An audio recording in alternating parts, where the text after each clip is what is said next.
Muted. As we talk about fidelity, annual evaluation, and action planning. And I think let me see here, my PowerPoint will advance or not. Sometimes it gives me a hard time at first.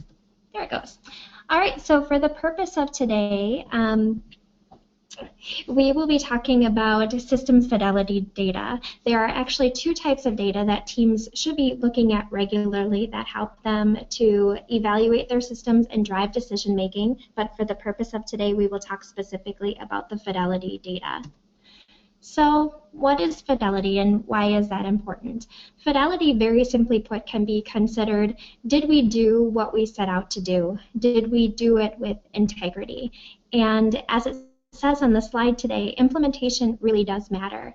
If you consider the different interventions that you may be implementing within your school, it could be a really great reading or math or even a behavior intervention. We know that even the best research-based intervention, it matters how you implement that intervention.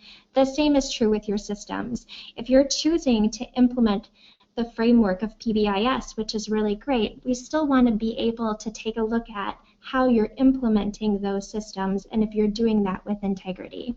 As a part of that, the Wisconsin PBIS network adheres to the 5 stages of implementation. You can see the exploration, installation, initial implementation, and full implementation. But the key here truly is sustainability. So why are we self-assessing? Oops. Amy, your slides aren't advancing. They're not. Oh, no. That's so weird. Okay, let me go back here just to, let me see here.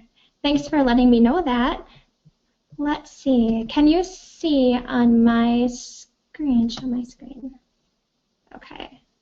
Do you see the PowerPoint? Or do you see like? Nope, I see the PowerPoint. Okay. Now, is it advancing? Now advanced, yes. Oh, good. I think I had you paused before because I had checked an email previously. So my apologies to the group. So why are we self-assessing? Well, self-assessment, as you can see, is kind of a circular pattern. It isn't linear. It's a part of a continuous improvement process, which means that we're never really finished. We're always working on improving. And as we begin implementation of our PBIS framework, we want to be sure to evaluate that. And we evaluate that using annual assessments.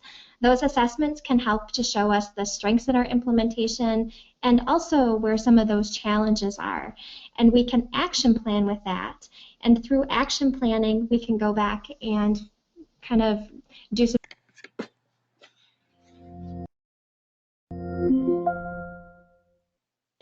So hopefully you're familiar, but if you are not familiar, you can access the different assessments that we will be talking about today on PBIS assessment. It is a website, and if you have the materials for today, this picture itself about PBIS assessment is a hyperlink that will take you directly to the website. We won't be going into the website today because, as Milaney said, we have a very short, limited amount of time. But there are you can not only can you find all of the surveys that teams can take to help examine their school-wide PBIS systems, but you can also access the surveys. You can learn about how to log in. There are video tutorials. There's a user manual. This slide is also a hyperlink that will help you to learn more about the assessments, how to access them, open and close surveys, and so much more. If you have additional questions, you can always access your Regional Technical Assistance Coordinator for more support. So let's talk about the different assessments. Today, for our purposes, we are going to specifically talk about the last 2 assessments on this slide. We're going to be talking about the benchmark of quality and the tiered fidelity inventory. We also have provided additional resources throughout this PowerPoint, and this picture is also a hyperlink that will take you to a supplemental tool that can show you not only the different list of assessments that could be used by teams, but also what support they provide, their purpose, the recommended time of the year, how often to take them, and who should take them. So it's kind of a quick glance guide to supplement for teams to know when to take which assessment. So the BOQ, or the benchmark of quality. The BOQ helps looks at the fidelity of implementation of Tier 1, and it helps teams to be able to document whether their Tier 1 has been effective and to identify both the strengths and some of the challenges in their Tier 1 implementation. The BOQ outlines the 10 critical elements that are essential for implementing Tier 1 PBIS. It is often taken annually, so once a year in the spring, and it is taken by the PBIS leadership team. There are other assessments that are sometimes taken by the entire school or all staff, but this is specifically taken by the PBIS team. And fidelity is reached when you have a total score of 70% or higher. So some of the uses of the benchmark of quality are to use it as a formative assessment. So as you begin your initial implementation, you may choose to take the benchmark of quality to be able to see where you are at the beginning stages and help that, or use that to help launch your implementation of Tier 1. From there, you may use it annually to self-assess your implementation and whether or not you are sustaining your Tier 1 implementation of PBIS. And then it is also used as a part of our state recognition. So we have many schools and districts that ask about being a recognized school or our process for School of Merit or School of Distinction. This score, this fidelity score on the benchmark of quality, is a score that we look at when we are determining recognition. These are some examples of the graphs that are available from the BOQ. We have the total score. This is the score that we would look at for state recognition. So here, the total score is 75%. Fidelity is reached with a total score of 70% or higher. So this example, the building has reached fidelity at Tier 1. This is the subscale, and these are the 10 critical elements of implementing PBIS. And you can further break that down by looking at the individual items. So here on the subscale is a score for the PBIS team. Here are the individual items or questions that were asked under that PBIS team piece or that section and the individual scores so that schools, or excuse me, PBIS teams can use that for action planning. Alrighty, so I'm going to change the presenter. Okay. Hand it over to you, Milaney. Amy, but my audio wouldn't work. It was really strange. No, that's okay. Did I change you?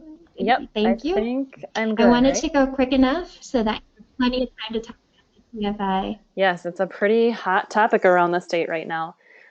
So the Tiered Fidelity Inventory is coming from the National Center. Everything that we use through PBIS apps comes out of the National Center, and they're constantly doing work trying to figure out how they can better support us in states and us as technical assistance people in supporting schools. So what they were looking at and what they were trying to do with this Tiered Fidelity Inventory is come up with something a little bit more similar to our school-wide implementation review in Wisconsin. Not that they were using that as a model. I don't know that for sure. But what they were looking for is some type of tool that would allow measurement across tiers instead of having multiple tools per tier. So the Tiered Fidelity Inventory is a compilation actually of a bunch of different items off of other assessments. So these items are not new to us in PBIS measurement. Some of them came off of the school-wide evaluation tool, the SET, which I know a couple people on the call know what that is. That's something where an outside observer comes into your school and looks at your implementation and does some interviews and some walkthrough type things. Some of the items on the TFI are directly off of other measures like the benchmarks of quality or the team implementation checklist, the TIC.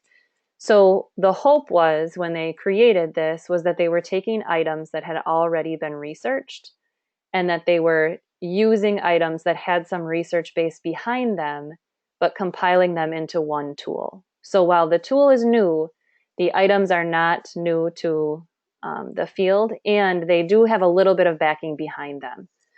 So that's kind of where the TFI came from. The purpose of the Tiered Fidelity Inventory is really to look at an efficient and valid index of how well those core features of PBIS are being implemented within a school. So you'll sometimes hear us argue, not necessarily argue, but discuss with our academic partners the fact that there isn't necessarily a score at which you reach fidelity, but there is a score that we call a fidelity score that tells us that you're implementing a majority of those core components that we know are critical for PBIS implementation. So as Amy had on a previous slide, for the tiered fidelity inventory, at this point, the National Center believes that that fidelity score is 70%, just like the benchmarks of quality. So you can remember that those two are the same. Unlike the benchmarks of quality, the tiered fidelity has a little bit more to it in that it has a building walkthrough that helps identify some data that's related to your school-wide acknowledgement system. And that's where it's a little bit similar to the SET. So there is a walkthrough component of the TFI that can give you a little bit more dynamic view of how your system is currently operating. Also, unlike the benchmarks of quality, the TFI is not as specific with the items. So you're going to have, because they're addressing all three tiers, you're going to have items that are a little bit bigger and broader than what you might have on the benchmarks of quality. Where the benchmarks of quality can sometimes feel like a list of to-dos, the tiered fidelity inventory sometimes lumps one or two or three of those to-do list things into one category that you score as a whole. So the National Center has some interesting recommendations for the TFI. They are really thinking, I'm going to skip ahead here for a minute, that it's going to be a great tool for progress monitoring. So one of their sort of startup recommendations is that you might take this tiered fidelity inventory quarterly, so 4 times a year. What we're recommending from the Wisconsin PBIS network is that you're taking this annually, possibly in the spring, like you would take the benchmarks of quality. So the tiered fidelity inventory, because it spans across tiers and because you can use it like these assessments, could actually take the place of the benchmarks of quality, the TIC, the benchmarks of advanced tiers, which is the BAT for those of you who are doing tier 2 and tier 3, and the monitoring advanced tiers tool, which is the MAT for, again, those of you who are doing those upper levels. And the reason it can take over the spot of those 4 assessments, again, is because it can do that progress monitoring piece. So that's just something that we're recommending that's a little bit different from what the National Center is saying. What we're seeing in our schools is that we want to be sure we're not having you assess so much that you can't use the data for action planning. So we're trying to be really purposeful when we ask you to assess. Our main goal at the center is that you're assessing your system from your team's perspective at least once a year. And you're assessing your system from your staff perspective at least once a year. So that's kind of our main goal, whether that's with the tiered fidelity inventory or the benchmarks of quality and some of the other upper level assessments for the upper tiers. Either choice is absolutely fine. We will support both. And as I think Amy mentioned earlier, the School of Recognition process will also recognize both assessments. You won't be dinged if you choose one over the other. Just like the BOQ, this is taken by the PBIS leadership team. And as I mentioned, fidelity is reached at 70% or higher. And that again tells us that you have enough of those core components in place that we think you're implementing with fidelity. So to get back to the uses of the TFI, the National Center is really seeing this as a very broad tool, which is pretty amazing. They're saying that for formative assessment, you can determine some current PBIS practice in place and then what's needed before you even launch implementation. This is a recommendation at this point that I think, I'm not exactly sure how it'll end up down the road. I think they're hoping that as people start to try out the tiered fidelity inventory, they'll have some more information and can make sure that this is a solid recommendation. But they do really feel pretty strongly that this can be a progress monitoring tool. So you can self-assess those PBIS practices by tier and to assess progress by tier. You can use it for annual self-assessment. Again, that's where it fits the need of the benchmarks of quality. And that'll be self-assessing annually to look at sustained implementation. And then, as I mentioned earlier, for state recognition. So we will use scores from either the tiered fidelity inventory or the benchmarks of quality, whichever you take, to help identify those schools who apply for recognition or distinction for the state of Wisconsin. So these are all ways that you can use the TFI in our state. Right now, our main recommendation is this annual self-assessment. That's really how we're hoping that schools are using the tool. This is an example of just a report over time.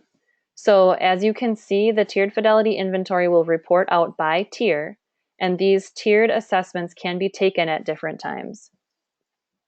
And Amanda has a question for our schools not in the higher tiers. Would they still want to take this? Yes, that's absolutely fine. You can take these different portions of the assessment at different times. So if your school is only at tier 1, you can still use the Tiered Fidelity Inventory. That is totally fine, and you'll only have scores in the tier 1 area. For those schools that excuse me, have upper tiers, they would have those separate teams. So your tier 2 systems team would likely take the assessment for the tier 2 portion. And the same for your tier 3. Tier 3 systems team would be the one taking this portion of the assessment. And this graph is just an example of how it can track scores over time. So they're looking at 6 different assessments here, and you can see that there are times where they took it where they were just tier 1, and their tier 2 and tier 3 scores were 0. As they added the implementation of tier 2 and tier 3, they added those scores as well. The Tiered Fidelity Inventory is divided into 3 main categories for each tier. They're looking at teams, implementation, and evaluation. And that's, again, another place where this is fairly different from the benchmarks of quality. If you recall, the benchmarks of quality is divided up into, boy, I believe it goes all the way to H or J in our modules in our training setup. So there's quite a number of different sections of information within the benchmarks of quality. As I mentioned, the Tiered Fidelity Inventory is a little bit broader, a little bit, they're including a little bit more in each item. So it could be potentially 3 items on the BOQ become 1 item on the Tiered Fidelity Inventory. For tier 3, they're looking at teams, resources, assessment, support plans, and then monitoring and adaptation. And then a sample report would look like this, where it's, again, broken out by tier. And tier 3 has a little bit different look to it. The National Center has also put out some action plan examples for the BOQ and for the Tiered Fidelity Inventory. And I'm just going to make an educated guess here that these might be hyperlinked, because it sounds like Amy's really good at giving us that support. So you may be able to click on these and access these documents. And if I'm wrong, I'm sure she'll let me know in the chat box. But basically what you're looking at here is, regardless of which assessment you're using, the purpose of that assessing is to really look at your practices and how you might want to make changes to your practices to either implement more sustainably or to refine your implementation. It looks like Amy says they are hyperlinked, so that is great. So you should be able to click on these and go right to the document. For the benchmarks of quality, what you're looking at is the item number, team response, coaches score, and then the scoring guide description. This is when you have those areas of discrepancy for when you're taking the benchmarks of quality as individual team members. After you've worked through those and you have an official score to enter, then you start looking at the critical elements in terms of whether they're areas of strength or areas in need of development. For the TFI, oh, she says, or they're in the resources slide. Either way, you hopefully have them available to you. Sorry about that. For the TFI, this is listed out by item. So what you would do is, for each item, you list your current score, any actions that you would want to take, the person responsible, and then the timeline. When will it be completed? And obviously, as we get more into action planning across the state, we're really looking for people to have these 2 columns included in any kind of action planning. If you don't have someone who is designated as responsible for the task or a timeline for completing the task, it's really unusual to get that task completed. So we have reached almost the end of our PowerPoint, and it looks like we are pretty close to on time. For further resources about the TFI, the Tiered Fidelity Inventory, you can click this link, and it will take you to, I believe, the PBIS apps website. which will have a lot of the information that Amy shared earlier, some of those videos. There's a TFI training slide deck for you external coaches that might want to work with your internal coaches and have a little bit more detail to what you're talking about.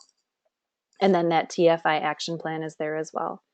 For the benchmarks of quality, you're going to see things like the benchmarks of quality scoring form, including that action plan, the team member rating form for, again, if you're doing the benchmarks of quality by individual team members and then compiling that information, and then the more detailed scoring guide. So that is all we have prepared for you today, and we do have some time left. It looks like we have about 5 minutes for questions. So if anybody has a question, you can use the raise hand feature and we can unmute you and call on you, or you can feel free to type that in the chat box.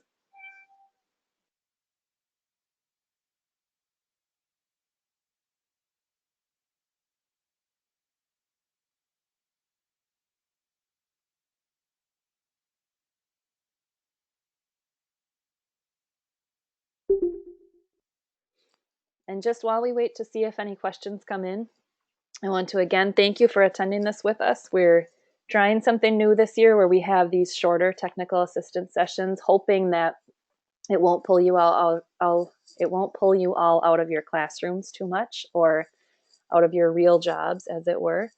So if you have any feedback about how this went or whether or not you'd like more of these or different topics, please feel free to contact your technical assistance coordinator or Amy Tranel or myself.